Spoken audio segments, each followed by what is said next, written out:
Alright, in this basic tutorial that I'm going to be teaching you on is how to solve, the average standard Pyraminx. You need to know a few different things in order to learn how to solve it.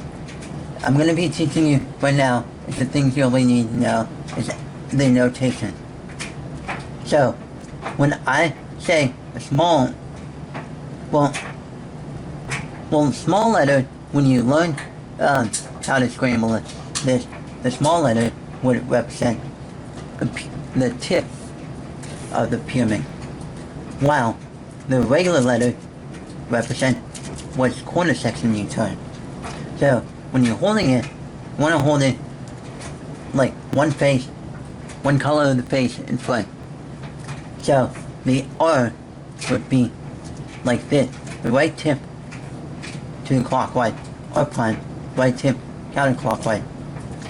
Same as with the other, so L prime, U prime, B prime, and so on and so forth. But B, you're barely gonna need to know it for the solution. But anyway, let me go ahead and scramble up this Pyraminx and get on solving it. Alright. So, here we have it solved. Typically, when I speed solving this and doing inspection, I just look and see which color is the easiest and quickest to actually build and solve. But when I'm just casually solving it and like teaching you, I would pick any random side. So in this case, I'm doing yellow. So what I'm doing is rotating the center around so that there's 3 of the triangle on one side. While I'm doing it this way, because I've noted that this edge, when doing this, would pop up here. So that's really good, especially for speed solving. But in this case, I don't really care. I did it just because it's easier. And now I rotate it around. See this? Now, in this case, there's 2 different ways to place it in this edge. So you can do it like this, where do it this way, or even just doing it this way. Whichever way works for you. Now onto the top layer. But before that, you can go ahead and solve the tip if you like right now, or wait till the very end, or even do it in the beginning. So right now, what we have right here, you rotate the top layer so that this tip section is solved with bottom layer. So there would be 6 cases that you need to know. Well, actually 7. This is 1 of 7, which is the 3-edge cycle, clockwise version. So these edges need to be rotated clockwise.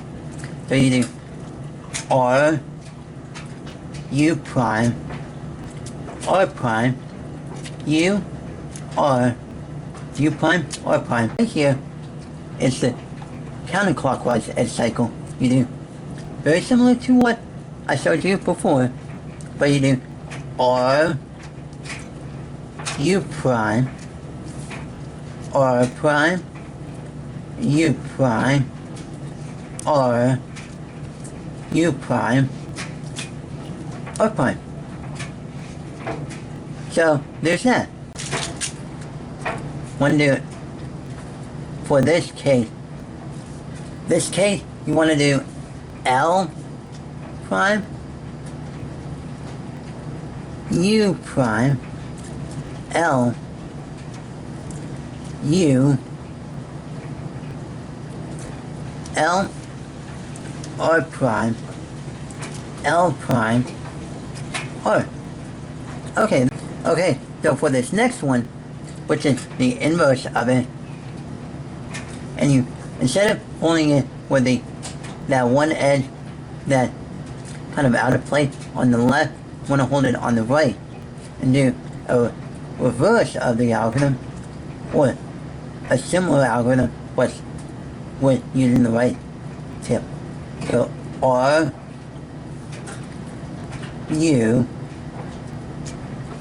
R prime U prime R prime L R L prime.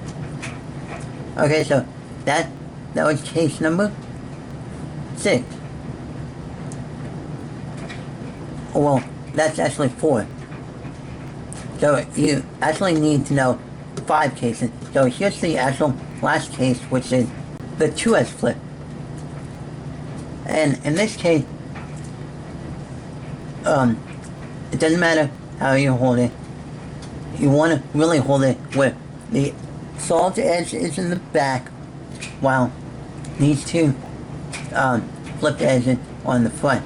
The R prime, well, that's R. U prime, R prime, U, R prime, L, R prime, well, R, L. Okay, so now you've figured out how to solve it. But if you don't have a Pyraminx and you're just watching this, hey, that's fine. You can either go on to like some app website that's like a simulator, and you can simulate solving the Pyraminx. But if you do get a Pyraminx, I highly recommend just sitting down and trying to figure it out yourself, because it's very simple.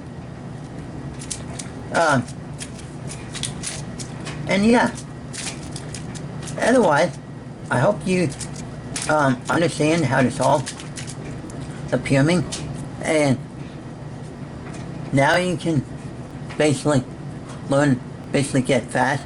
But this is just the basic beginner's method, while there's other advanced methods out there to get faster, like Okra and Two Flip and some others. So yeah,